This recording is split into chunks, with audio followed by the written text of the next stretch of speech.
Hola, hola. Bienvenidos a esta, la cuarta sesión de terapia breve estratégica y bienvenidos a la sala de espera del consultorio. Estamos pues finalizando esta dinámica de introducirlos a la terapia breve estratégica que como se podrán estar dando cuenta, pues lleva un entrenamiento. Tenemos que no solo obtener conocimiento, sino aventurarnos a esta parte de la práctica. No puedes hay estrategias que se afinan utilizándolas una y otra vez. Hay habilidades que requieres fomentar mucho en tu persona, como la creatividad, por ejemplo, como la flexibilidad de pensamiento, que de por sí son habilidades del psicoterapeuta, ¿vale? Bueno, ya les compartí la pantalla. Vamos a colocar aquí nuestra cuarta sesión. Muy bien. Perdón, vamos a ver. Evaluación y seguimiento de la terapia breve. Se refiere a que tú debes evaluar tus procesos. Ujú. Todos, no importa qué metodología, qué enfoque es el que tú vayas a utilizar, tienes que cada cierto número de sesiones evaluar el progreso de tu paciente. Ujú. El año pasado, por mucho, hace unos 2 años, nos decían en la clínica, en una capacitación, que médicos, fisioterapeutas, psicoterapeutas, nutriólogos, todo personal de salud a cargo de un caso tiene que poder tiene que poder evaluar por lo menos en 5 sesiones algún progreso. Cambios, entiéndanse como cambios dirigidos hacia la meta, congruentes a la meta. Y si no, tienes tú que hacer una reevaluación de cómo estás haciendo las cosas, de qué es eso que puedo poner o quitar de mi forma de trabajo. Tengo que poder justificar por qué la metodología que he estado utilizando no muestra cambios, y con justificar me refiero evidentemente a evidencia científica, a bibliografía, ¿no? Porque imagínense que a las 5 semanas no se muestre un avance en la resistencia a la psicoterapia de alguno de tus pacientes. O revisa qué estás utilizando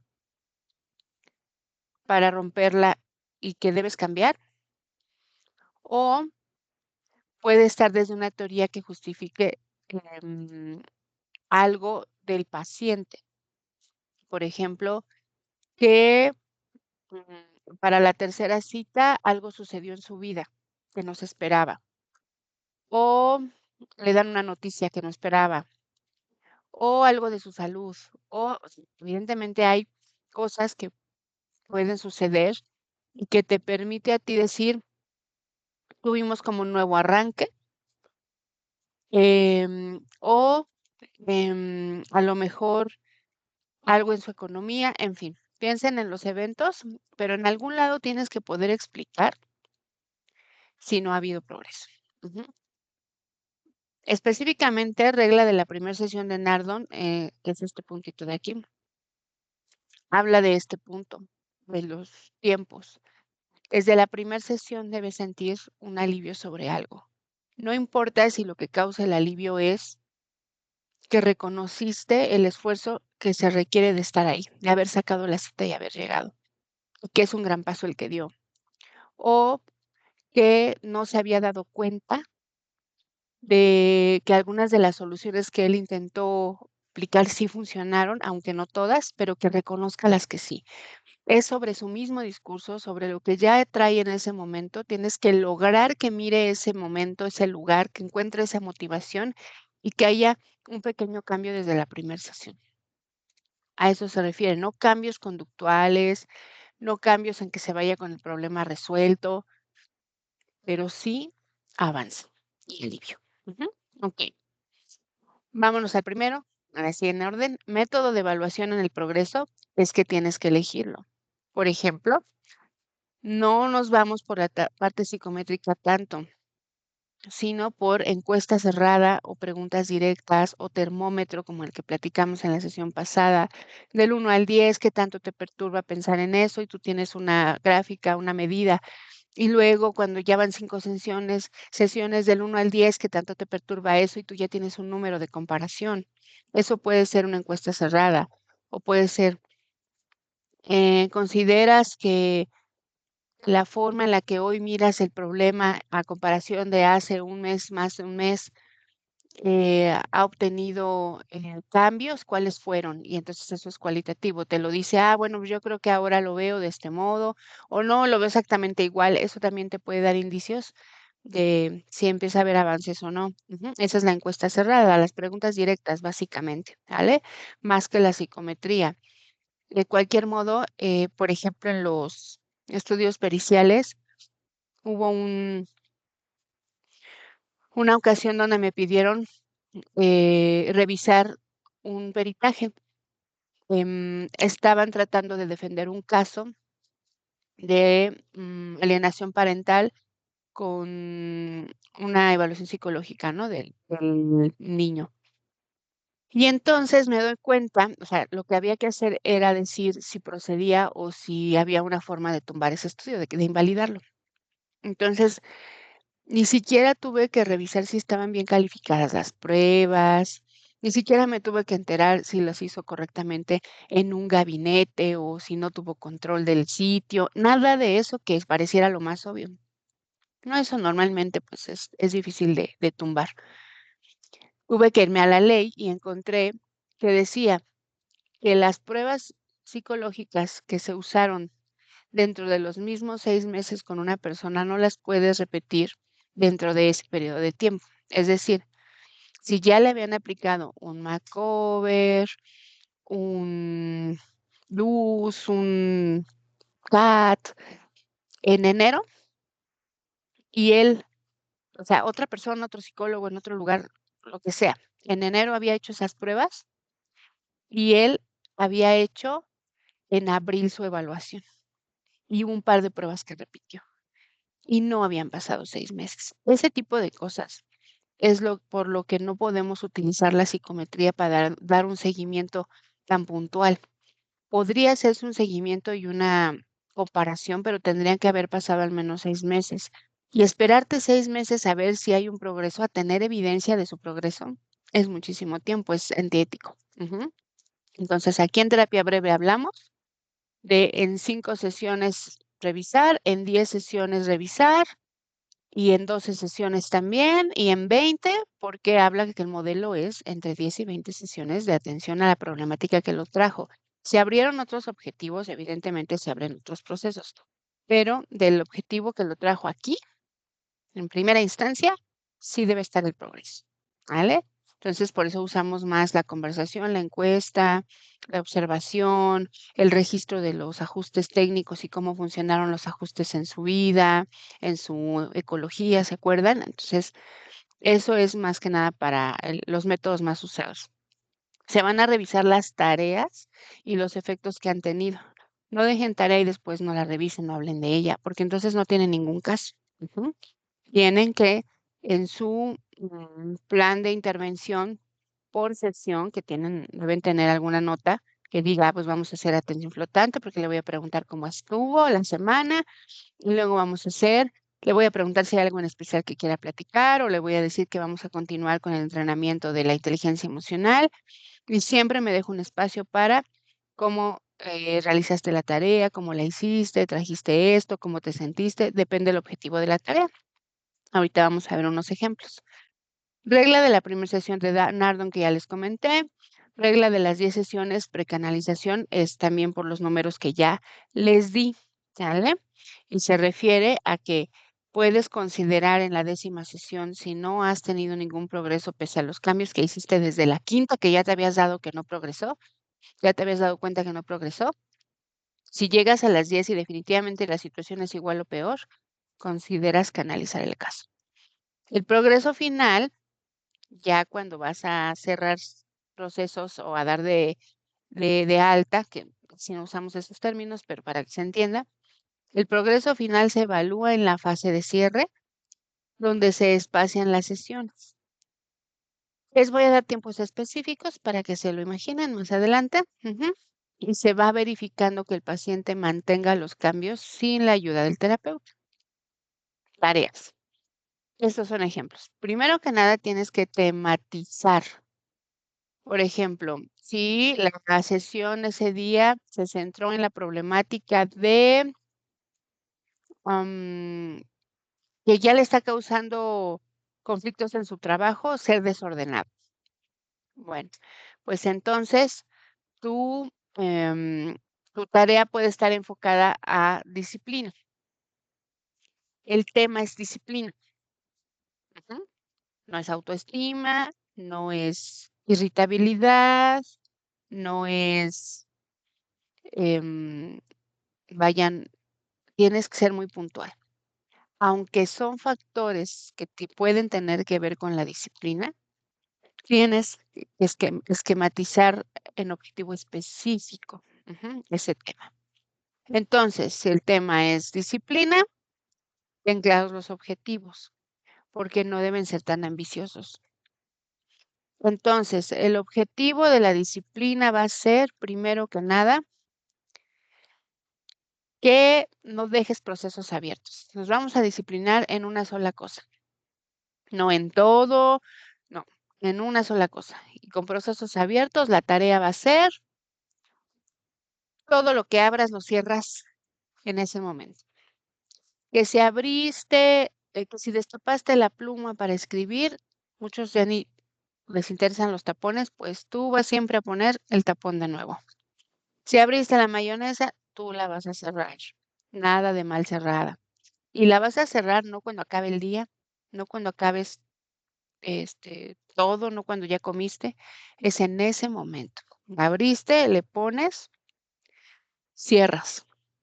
Cuchillo, fregadero. Es cosas chiquitas y cotidianas, pasta de dientes, cajones, etcétera. Y también puedes mandarlo a que lo haga voluntariamente, como les decía de los del insomnio. Vas y te vas a tener un ritual de 5 minutos todos los días de cerrar cosas. Abres y cierras ventana, cajón, revisas, te vas a sentar en un rincón de tu casa a revisar, a ver qué hay, algún proceso inconcluso o abierto. Ah, no sé, ese libro está como a punto de caerse, pongo en su lugar. O, ay, alguien cerró mal esa botella, yo la cierro bien. Son ejercicios en donde entrenas a tu cerebro en yo quiero funcionar así a partir de ahora, pero apenas es un primer nivel.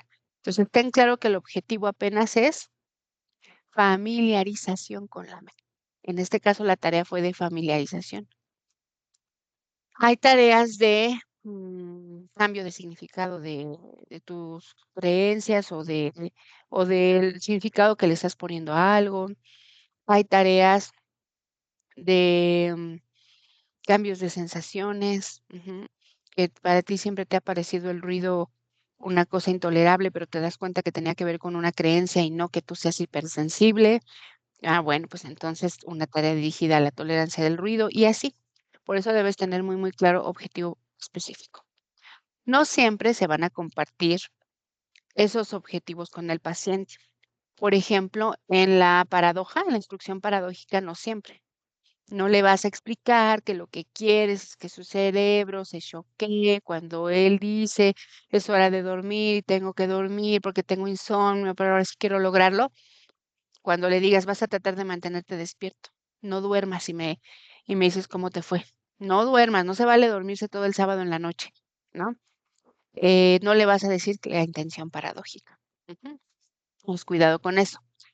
Ejemplos en temas de autoestima se subdivide, ¿no? Les decía que era lo específico. Entonces, si tú identificas que un objetivo general es autoestima, tienes que subdividirlo. ¿Cómo se trabaja autoestima en específico? Ah, bueno, debe haber autoconocimiento, autorrespeto y autocuidado.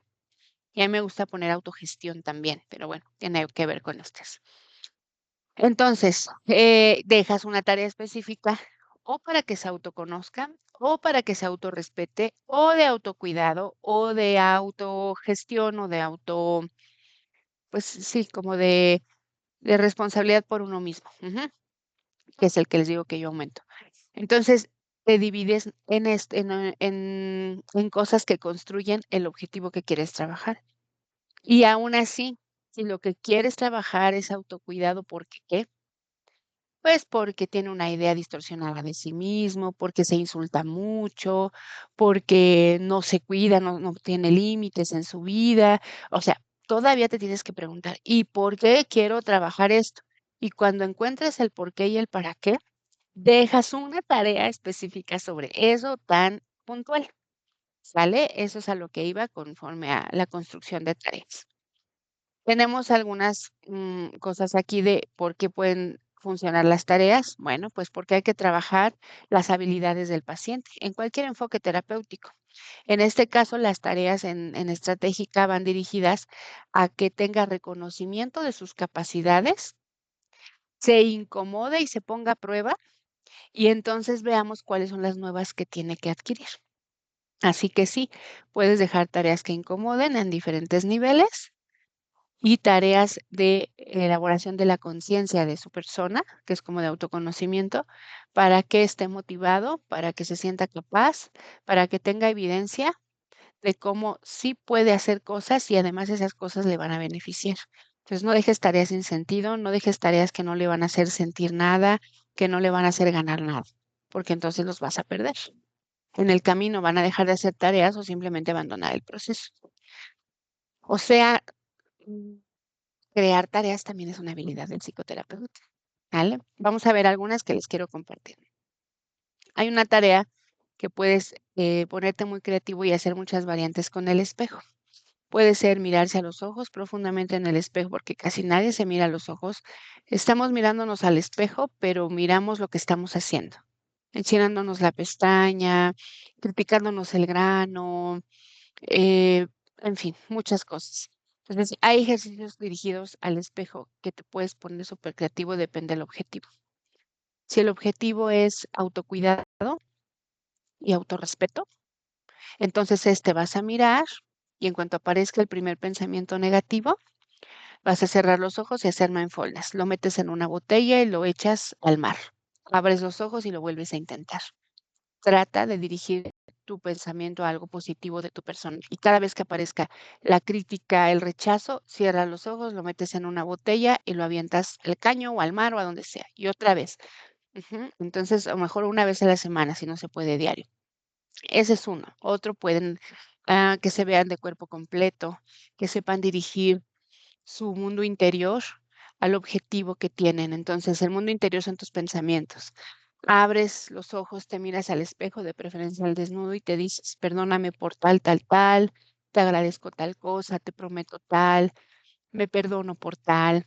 Y hablas, dirige con algunas frases positivas el ejercicio, que se las des así por escrito. Otro es el abrazo. Puede ser solicitando o estando abrazados por alguien más, pero a mí me gusta más el autoconsciente y el autoabrazo. Enséñales a abrazarse bien. No es esto. Ujú. Nosotros no podemos rodearnos por completo para sentir que es un abrazo completo si hacemos esto.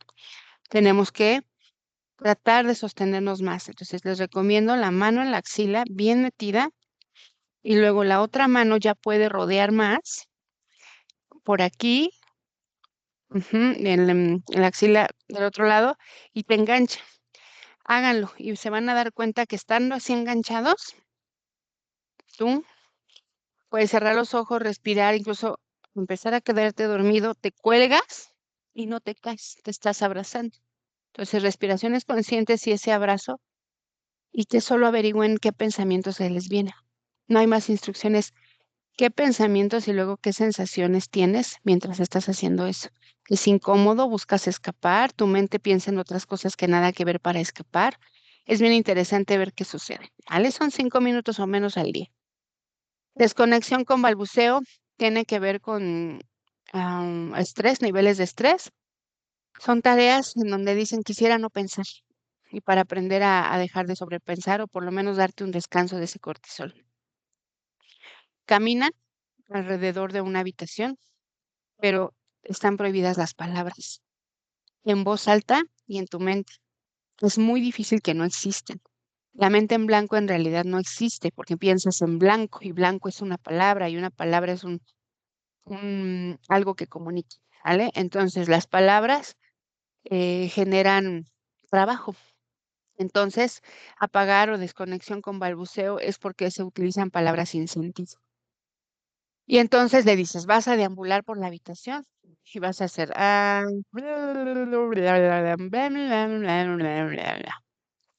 entonces, no elabores un pensamiento.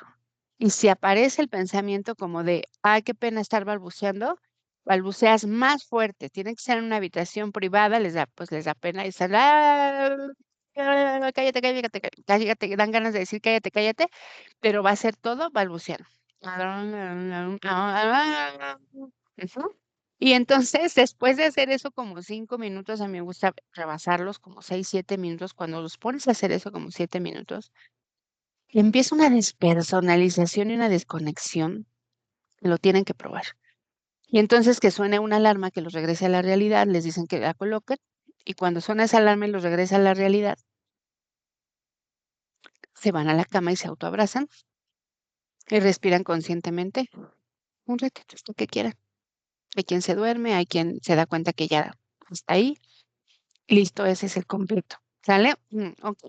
Brain dumping, que es una práctica de escribir. Escribir, escribir es vómito verbal. Escrito, escrito, escrito, escrito. Ujú.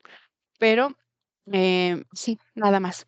3 páginas por lo menos diario, si no es que hasta que se te canse la mano. Y es un vaciado de todos los pensamientos, tengan o no sentido. Solo es un vaciado. Lecturas, por supuesto que tú elijas de acuerdo al tema. A veces incluso les puedes decir de qué página a qué página. No, no sean tan abstractos. Mira, en tal libro tocan el tema del desapego. ¿Por qué no lo lees y les das todo el libro? Si no te interesa como herramienta todo el libro, no les dejes así porque no lo van a hacer. A lo mejor di, de la página 20 a la 40, que esto es real, si alguien quiere leerlo, te explican perfectamente qué sí es desapego y qué no es desapego en el libro Desapegarse sin anestesia de Walter Rizzo, de la página 20 a la 40-42, solamente te vas a leer esas páginas y las vamos a platicar, a discutir. Y de todos modos, tú vas preparado por si no lo hizo y llevas los puntos principales, ¿no? Úsenlas, no solo dejen lecturas por dejarlas. Podcast también. Vas a hacer el ejercicio que aparece en el minuto tal, o lo vas a escuchar de medida lo que puedas todo, o ahórrate los primeros 15 minutos porque está hablando de su vida, pero a partir de los 15 minutos viene lo que quiero que escuches, no es el ejercicio. ¿Vale? Pero utilícenlos. Producción de tareas y formatos, seguimos en esto. Registro de acciones y sensaciones. Ese es muy interesante porque no siempre tienen la autoobservación o la conciencia de, de de los patrones que ya adquirieron, ¿vale? Como ya mi sistema reacciona me levanto y si me desvelé, estoy de malas. Y a todo mundo siempre le cuento eso. Es que cuando yo me levanto estoy de malas. Es que me levanto y me pongo de malas. Y entonces tú estás repite y repite eso. Y a lo mejor si hubo un día que te desvelaste y te paraste, pero había un super plan y bien que no te paraste de malas. Entonces, tienen que ser conscientes que el hecho de que registren sus acciones y sus sensaciones los lleva a ser conscientes de quiénes son, romper patrones, en fin, que les lleven los registros. A mí me gusta que hagan una libretita porque esto de recurrir al celular para todo los distrae. A veces lo agarran, iban a hacer eso, pero vieron una notificación, pero le dieron y ya se fueron por la Patagonia y nunca entraron a hacer lo que iban a hacer. Entonces yo los alejo un poco, sinceramente, del uso del teléfono.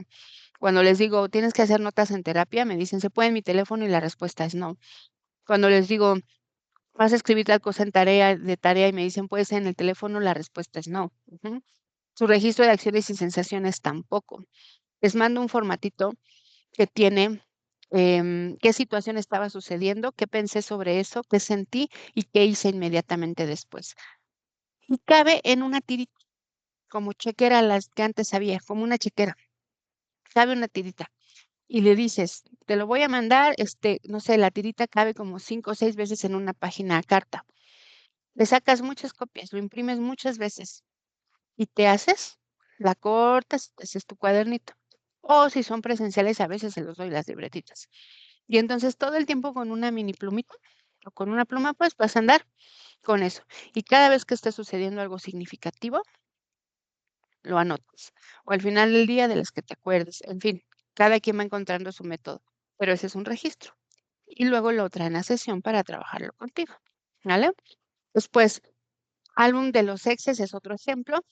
Em, de esto tengo que decirles por qué, o sea, me gusta justificarles por qué las tareas también para que vean que debe tener su sustento, ¿no? Miren, había una situación en donde, mm, bueno, no quiero dar tantos detalles, pero ver, ruptura amorosa, pero que fue de una forma muy violenta, un reciente diagnóstico de trastorno límite de la personalidad por parte de uno de los miembros de la pareja y em, en una discusión muy fuerte, la persona con el diagnóstico TLP corta su cuello y la otra persona solo llama a la policía, las personas que podía y todo, pero no quiere volver a saber nada de esa persona. Entonces, es un momento muy fuerte porque vivían juntos, porque era una relación muy importante de mucho tiempo y no podía concebir cómo fue que terminó así. Pero si vivimos cosas tan importantes, ¿no? La persona que fue internada, evidentemente, en una casa de rehabilitación, porque fue en otro país, no podía concebir que algo tan importante se terminara así. Por supuesto, toda la culpa del mundo, por supuesto, todo el autorrechazo del mundo, por supuesto, ideas suicidas, por supuesto, muchas cosas. Pero cuando ella avanza en su proceso, resulta que había algo que siempre la regresaba, ¿no? Mm, es que esto fue demasiado especial.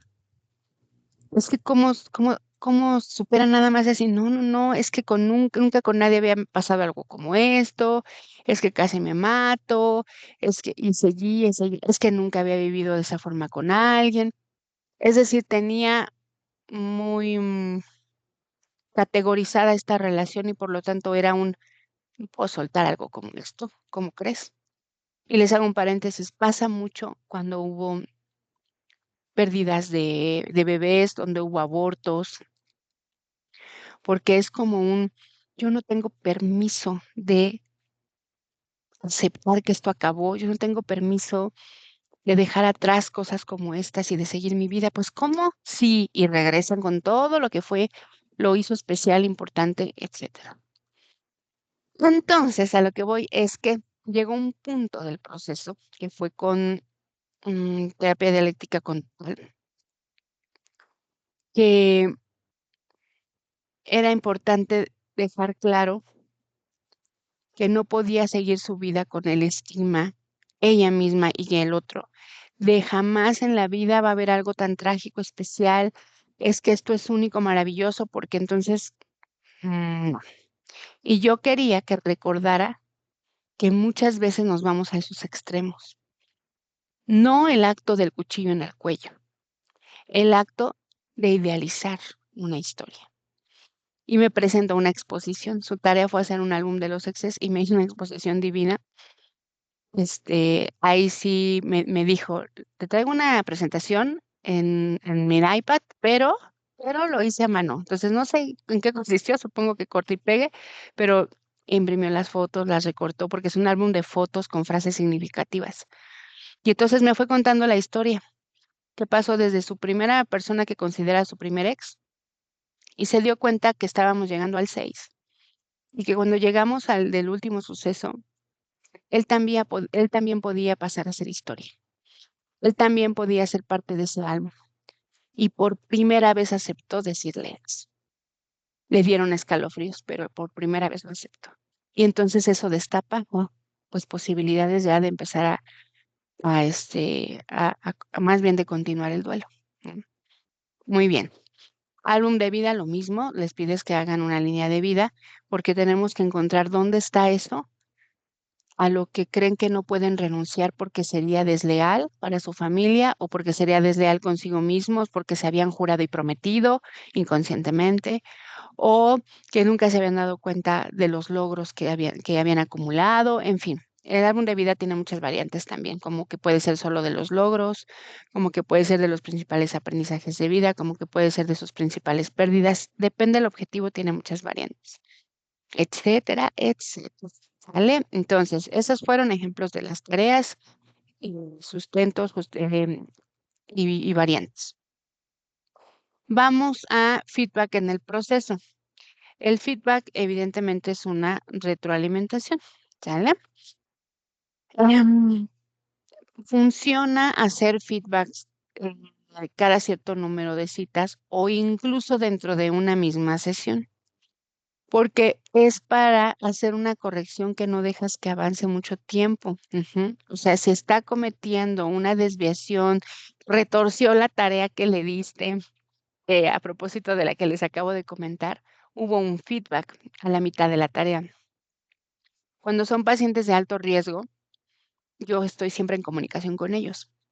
No, esa es una recomendación que les hago.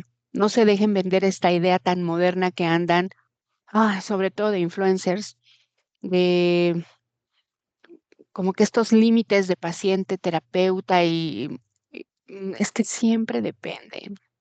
Y no estoy diciendo que soy amiga de ella, estoy diciendo que el nivel de riesgo me hace estar más o menos disponible y que acceda más o menos a mí, en fin. El punto es que esta persona sí tiene un acceso más amplio a mí, por supuesto a todas horas, porque además está del otro lado del mundo, entonces los horarios, en fin. Pero me manda me dice, estoy haciendo tu tarea y me manda un video de ella donde se puso a cantar em, y a llorar. Me dice, yo aquí con la lágrima haciendo tu tarea y estaba cantando las canciones, mm, pues sí, como más románticas y más de dolor, según cada ex. Y pues por supuesto le dio mucho sentimiento y lloraba y se grababa, ¿no? Y yo le decía, mira, como catarsis está bien, pero en la terapia. En este momento, la tarea no es para eso. Hay veces que sí es para catarsis. En este caso, se los dije desde ahorita que se las conté, no es para eso. Entonces, ¿me apagas tu música? Te, te me lavas esa cara y y para un momento, para. Y la siguiente sesión de hacer mi tarea es en un entorno completamente distinto. Preferencia está incluso en el parque o no sé, es un entorno bien, un clima distinto.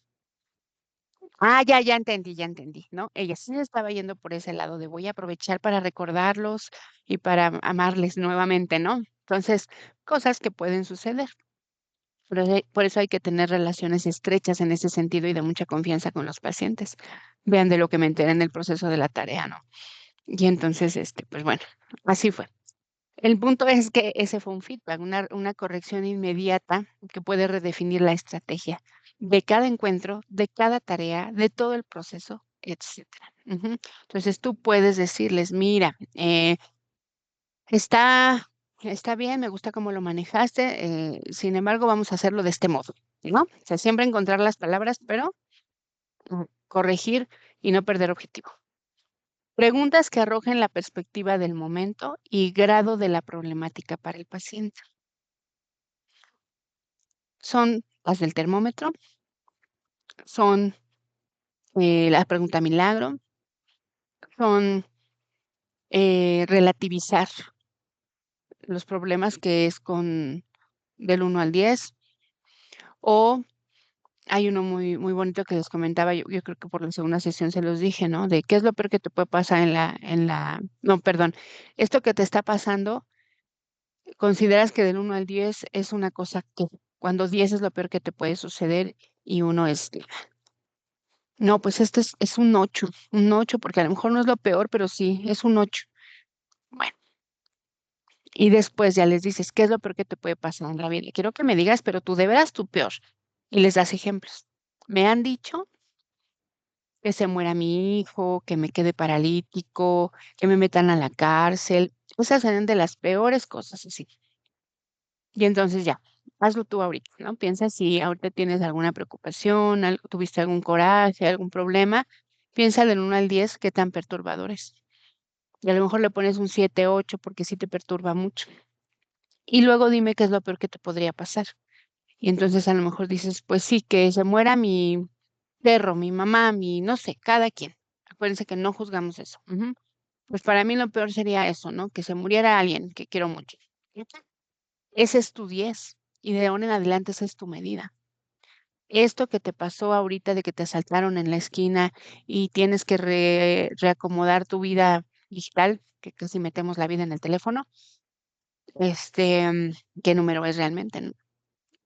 Y piénsalo ahorita en las situaciones que vas a comparar. Si lo peor que te puede pasar es que se muera tu mamá, dime si eso que te preocupa, te molesta o te pone triste es realmente un 8. ¿En serio a 2 puntos de que la sensación de que tu mamá se muera? Y entonces baja. Ujú. Ese es el termómetro interno, esa es la perspectiva del momento, se llama relativizar. Ujú. Muy bien. Feedback cognitivo. Clarificar si el paciente entiende la reestructuración del problema. Sí comprendimos que hay cosas que pueden suceder y que tienes que en algún momento enfrentar y que vas a poder porque no vas a tener de otra, porque aunque sientas que te mueras, no te vas a morir. Y que esto que te está pasando hoy no es lo peor que te puede suceder. ¿O tú cómo lo entiendes? Y necesitamos que nos expliquen lo que entendieron. Y es con una sencilla problema, con una sencilla pregunta. ¿Qué opinas de lo que acabo de decir? ¿Qué opinas de lo que acabas de hacer? ¿Qué opinas de lo que estás diciendo? Elabórame más. Después está el feedback emocional. Validar que el paciente se siente comprendido y no juzgado. Que no sienta que le dijimos, ay, chillón, te quejas de algo que ni siquiera es tan grave, ¿no? Sino que se sienta comprendido. Yo entiendo en verdad que esto no es sencillo y que se siente como un 10, pero quiero que tú y yo juntas aquí ahorita nos demos cuenta que no lo es. No es un 10, aunque entiendo que se sienta como un 10. Eso es comprendido y no juzgado, pero no suelto la herramienta. De todos modos te tengo que decir que no es un 10. ¿Se entiende? Para que, pues bueno, podamos desbloquear también algunas resistencias a querer avanzar o a decir, no, es que yo quiero mi dolor y abrazo mi dolor, porque la gente defiende su dolor, a veces sin darse cuenta, porque al final es cuestión de que a veces es lo único que les queda, por ejemplo, en los duelos. Por eso tanatología no es psicoterapia. Tanatología es una especialidad de acompañamiento. Ese es otro tema, no me voy a ir por ahí. La cosa es que, pues bueno, puedas ir rompiendo resistencias y que puedas ir generando nuevos recursos de pensamiento y de conductas en tus pacientes, ¿no? Feedback evolutivo. Informar al paciente sobre sus logros para fomentar la autoatribución. ¿Se acuerdan que eso estaba en el manejo ético? Que se puede atribuir los avances a él mismo, no a ti, al clima, no a su mamá. Ujú. La autoatribución del cambio y evitar la dependencia con el terapeuta. Si empieza a comprar la idea de que gracias solamente a ti o a la terapia es que está teniendo estos cambios, si solamente ve eso, estás generando dependencia del terapeuta y es antiético. Después, técnicas de cierre. Fase crítica denominada consolidación de la autonomía. Es porque ya te estás dando cuenta, ya evaluaste y ya tienes evidencias de que el paciente es cada vez más autónomo y de que me decía una paciente en un video, en un video, perdón, en una llamada, ay, es que ya quiero que sea nuestra otra cita porque ya te quiero contar, ¿no? Pero la escucha activa a mí me decía que lo que me iba a contar era algo bueno que le pasó, ¿no? Entonces, en la sesión, ya desarrollando, me decía, hice esto, dije aquello, pude tal. Hay quien a veces en el mero momento hasta me lo dice, ¿no? Ya saben, el de adivina dónde estoy. O sea, y entonces en ese momento no es, te lo dije, ya ves, no falta esa terapia, claro que no, esa es consolidación de su autonomía, es ese autoelogio, es ese autologro. Entonces es gracias por compartírmelo, está padrísimo, veo cómo resultó, este, te felicito, todo es de la persona. Después, espaciamiento de sesiones es parte de, ya vas dejando espacio entre cada cita. Ahorita les digo los espacios. Atribución de logros al paciente, que es lo que estamos hablando, ¿no? De tú, ¿cómo lo lograste? ¿Me puedes explicar qué te llevó a esta vez hacerlo de ese modo? Y no puedes aceptar la respuesta de, pues, la diferencia entre quien toma terapia y quien no, jajaja, y nos reímos. Claro que nos reímos.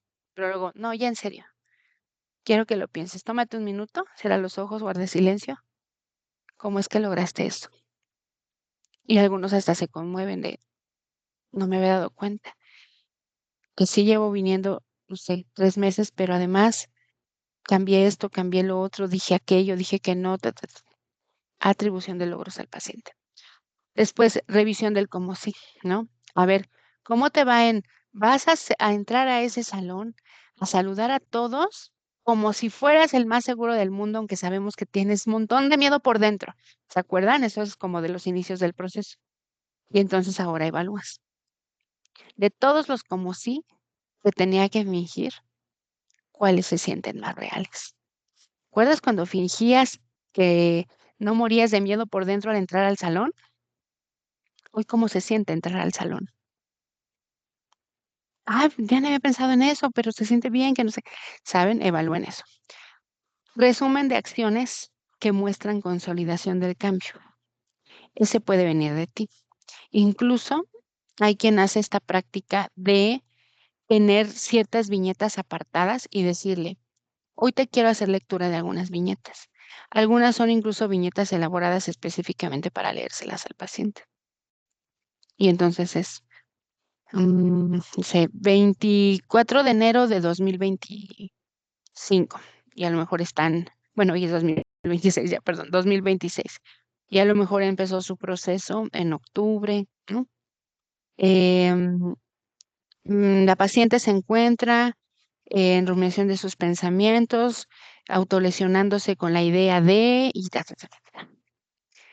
y luego ya avanza en el tiempo, ¿no? Y le dices, esa es la viñeta de octubre o de septiembre, y luego le lees una más reciente. Esta es la de diciembre, y luego una de la semana pasada o de la semana que lo estás viendo, y que vean cómo puedes resumir qué cosas hacen distintas o qué cosas los lastimaban tanto, etcétera. Es muy bonito porque acuérdense, ya estamos en el cierre.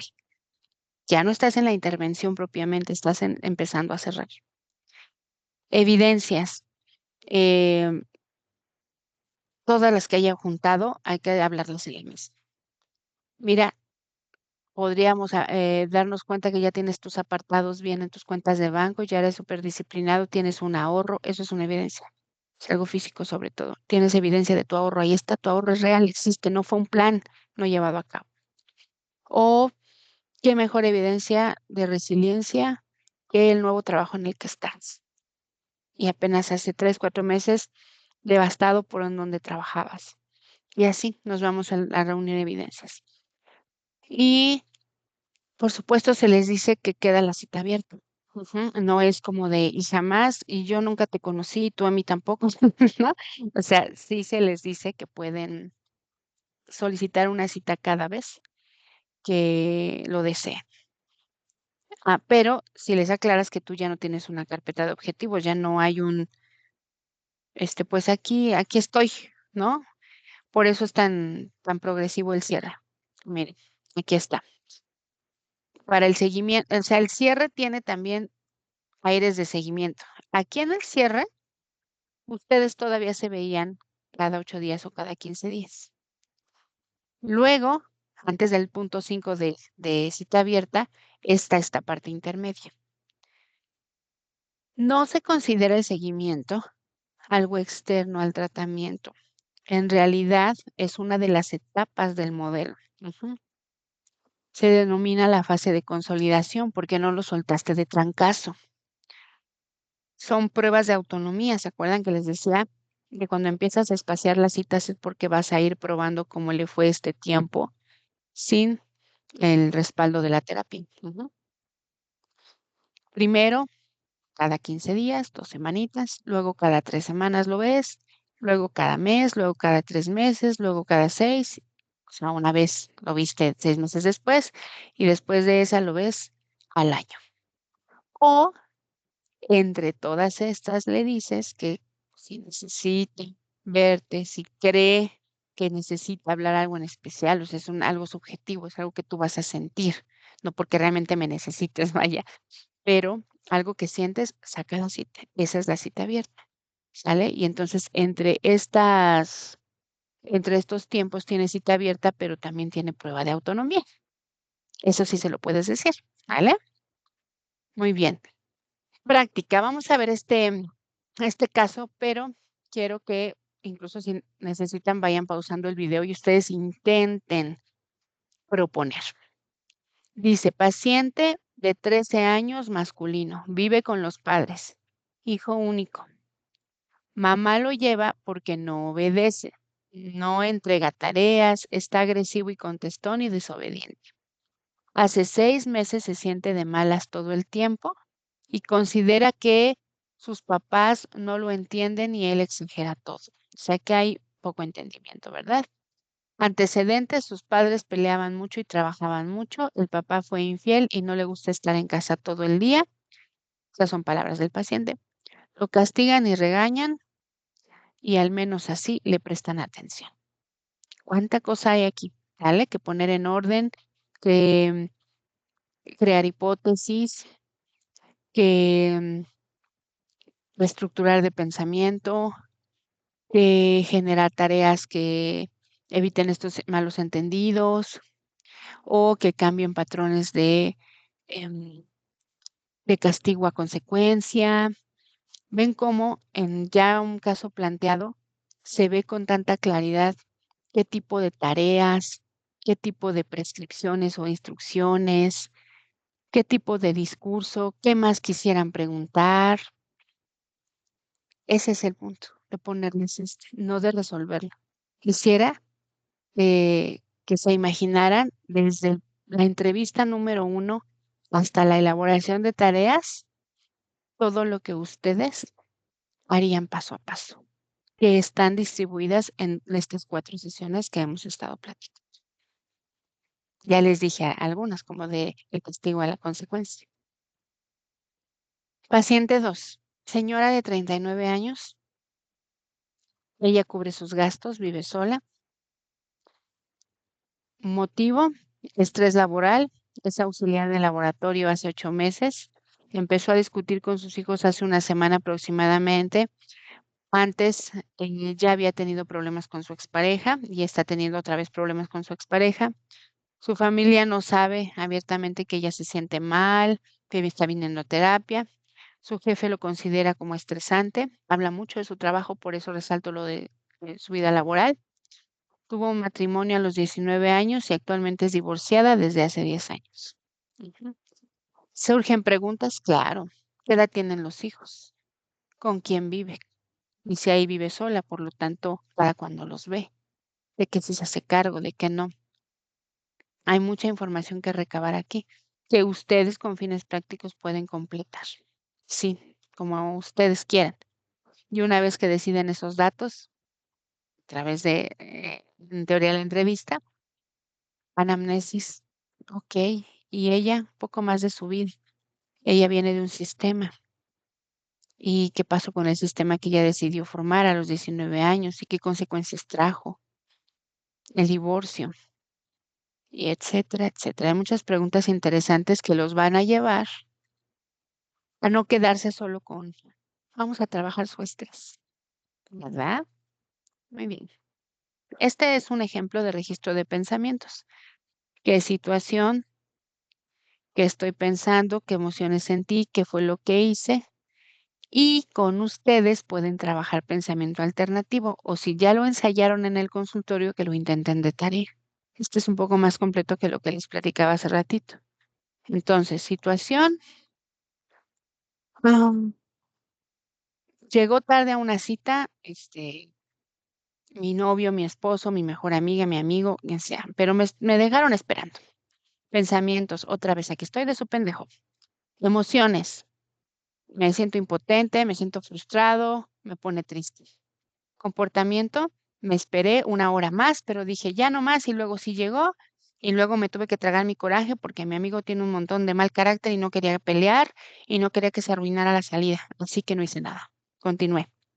Pensamiento alternativo, tienen que ir directo al pensamiento que tuvo. No soy ningún pendejo, pero sí soy exageradamente tolerante. ¿Vieron la cadenita? Entonces lo tienes que ayudar tú primero a entender lo de pensamientos alternativos y después van a ir a acciones alternativas, comportamientos alternativos. Pero primero que nada, la parte, la reestructuración. Muy bien. Esto es la liga de los materiales de consulta, ¿sale? Que ya les venía, dice y dice y anunciando. Entonces, quiero enseñarles ¿vale? Lo que tiene ahí. Mm, Vamos a ver si se abre como yo espero que se abra. Además, sí, aquí está. Y dice, materiales TB. Ujú. Esa es la carpeta o terapia breve. ¿Vale?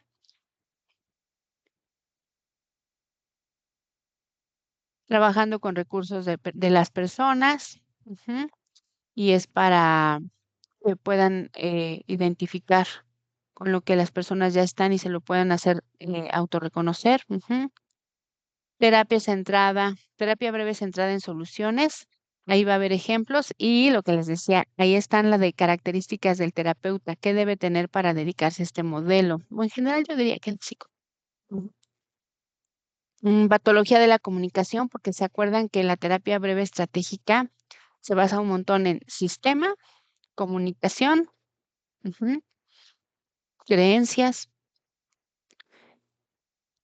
El modelo MRIA, bueno, pues es para que amplíen los modelos de la terapia breve, que se acuerdan que había varios, como otras escuelas. Ujú.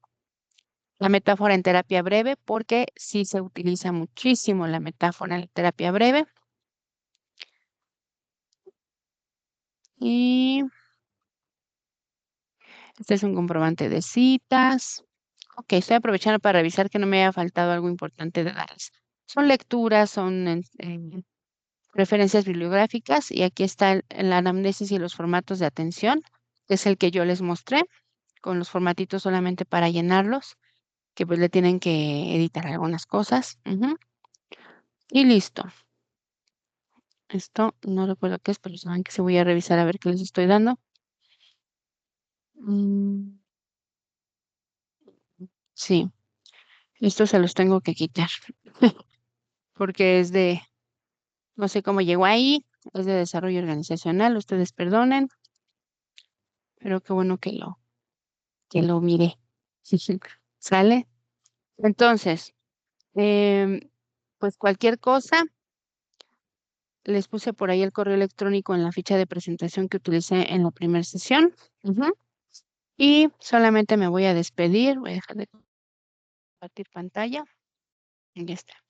Y solamente me voy a despedir justo con una metáfora. Esto es un señor que trabajaba muy duro porque uno de sus grandes sueños era llegar a tener un jardín muy bonito, atendido, bonito, grande, cuidadito. Trabajó muy duro hasta que lo logró.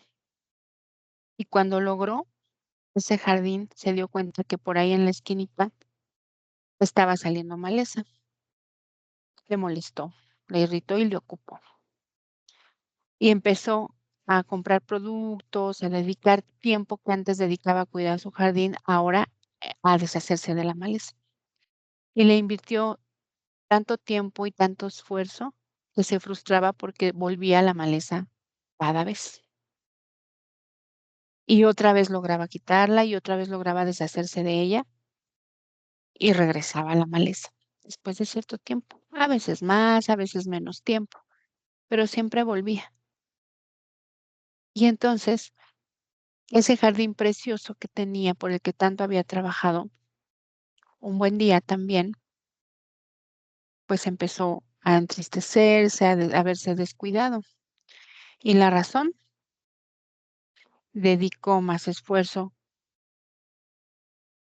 en querer deshacerse de lo que no le gustaba que disfrutar de lo que sí le gustaba. Esa metáfora del jardín es para personas que tengan ya un desgaste grande y como hábito incluso la queja, la excusa, la victimización, en fin, y que estén enfocados demasiado en el vaso medio vacío y no medio lleno.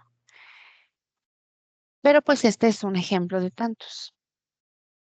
Está también la gallina de los huevos de oro de Esopo, que está súper chiquitita. A lo mejor la conocen porque está en los libros infantiles. De Esopo tiene muchos libros pues son las fábulas. Ujú. Em, Esta, pues, es la del señor que dedicó, tuvo la suerte, decía, de tener un ganso, perdón, una gallina de los huevos de oro, y todos los días esa gallina le daba un huevo. Y un huevo de oro al día, pues, suena bien. Pero dijo, ¿por qué tengo que esperar 24 horas? Si yo tengo la minita, y abrió la gallina. Quería la fábrica, quería de un jalón todos los huevos, no sé qué buscaba, supongo que sí, recortar procesos, hacerlo más sencillo, en fin, cuidado, porque a veces acortando cosas, yéndonos por el fácil y el rápido, nos damos de topes. Evidentemente, cuando abrió la gallina, se quedó sin nada.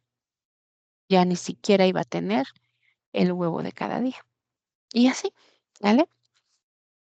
Mm, pues bueno, estamos cerrando ya la asignatura. Espero que puedan retomar los ejercicios que les coloqué, que intenten hacerlo todo desde, insisto, imaginen que ustedes tienen la primera entrevista, vayan llenando todos los huecos hasta que puedan llegar a la creación de tareas. Pónganse a prueba. Y muchas de estas cosas incluso practíquenlas con ustedes, aviéntense a practicar con, no digo muy cercanos, pero por lo menos sí conseguir personas con las que puedan aplicar algunas de las técnicas que les quise dejar. Ujú. Y pues cualquier duda les decía, les dejé en la fotografía el correo electrónico y pues bueno, procuraré atender y pues sería todo de mí. Gracias y recuerden revisar el material. Hasta pronto. Ujú.